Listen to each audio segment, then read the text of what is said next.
কালি যেটো পেহেলগামত যেটো তাত গুলীবৰ্ষণৰ যেটো ঘটনা হ'ল ইয়াত সমগ্ৰ ভাৰতত বিজেপিয়ে প্ৰচাৰ কৰি আছে যে তাত সন্ত্ৰাসবাদীয়ে তেওঁলোকক নাম সুধি যদি হিন্দু হয় তেওঁলোকক গুলিয়াইছে, মুছলিম হলে গুলিওৱা নাই।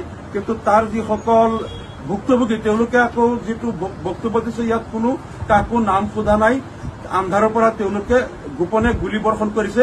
আমাৰ সন্দেহ পুলৱামাত যেটো চক্ৰই 300 কেজি RDX লৈ সেইদিনা বোমা বিস্ফোৰণ কৰি 42 জন CRPF জোৱানক শ্বহীদ কৰিছিল, কালিৰ ঘটনাটো সেই চক্ৰটোৱে কৰিছে।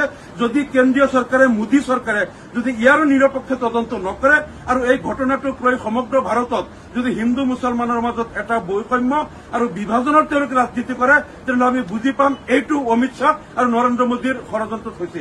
আমি আকৌ দাবী কৰিছো পুলৱামাৰ যিদিনা বোমা বিস্ফোৰণ হৈছিল সেইদিনা আমি যেনেকৈ কৈছিলো ইয়াৰ নিৰপেক্ষ তদন্ত লাগে, আজিও আমি কৈছো পেহেলগামৰ এই ঘটনাৰ তদন্ত লাগে। যদি এই তদন্ত নকৰে আমি বুজি পাম অমিত শ্বাহ আৰু মোদীয়ে যেটো চক্ৰান্ত কৰি পুলৱামাত আগতে RDX বিস্ফোৰণ কৰিছিল কালিও পেহেলগামৰ হত্যাকাণ্ডটো তেওঁলোকে কৰিছে বুলি আমি বুজি পাবলৈ বাধ্য হ'ম।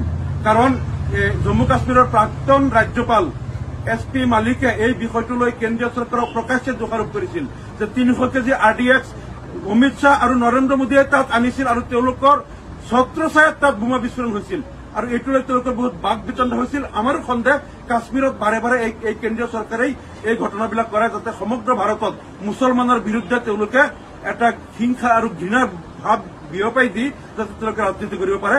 আপুনি আপোনাৰ সন্তানক কোনখন শিক্ষানুষ্ঠানত নামভৰ্তি কৰিব সেই বিষয়ে হয়তো পৰিকল্পনা কৰি আছে।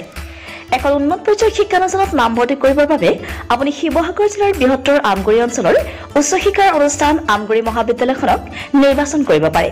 এই মহাবিদ্যালয়খনে উচ্চতৰ মাধ্যমিক চূড়ান্ত পৰীক্ষাত অসমৰ ভিতৰত সপ্তম আৰু দ্বিতীয় স্থান দখল কৰি দুবাৰকৈ অঞ্চলটোলৈ গৌৰৱ কঢ়িয়াই আনিবলৈ সক্ষম হোৱাৰ লগতে স্নাতক আৰু স্নাতকোত্তৰ পৰীক্ষাতো প্ৰথম শ্ৰেণীৰ প্ৰথম স্থান আৰু সোণৰ পদক লাভ কৰিবলৈ সক্ষম হৈছে।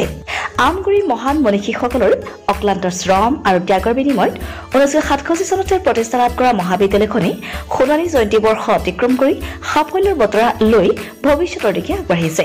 পঢ়া শুনাৰ ক্ষেত্ৰত কিছু পৰিমাণে দুৰ্বল ছাত্ৰ ছাত্ৰীৰ বাবে বিশেষ শ্ৰেণীৰ ব্যৱস্থা তথা বৃত্তিমুখী পাঠ্যক্ৰমৰ অন্তৰ্ভুক্তি, ল'ৰা আৰু ছোৱালীক পৃথক পৃথক NCCৰ সুবিধা মহাবিদ্যালয়খনৰ ইতিবাচক দিশ। ৰাষ্ট্ৰীয় মূল্যায়নৰ প্ৰত্যয়ন পৰিষদ নাকৰ দ্বাৰা A গ্ৰেড লাভ কৰা আমগুৰি মহাবিদ্যালয়ত আপোনাৰ সন্তানটিক নামভৰ্তি কৰাই আপুনিও সফলতাৰ অংশীদাৰ হোৱাৰ সুযোগ লাভ কৰিব পাৰে।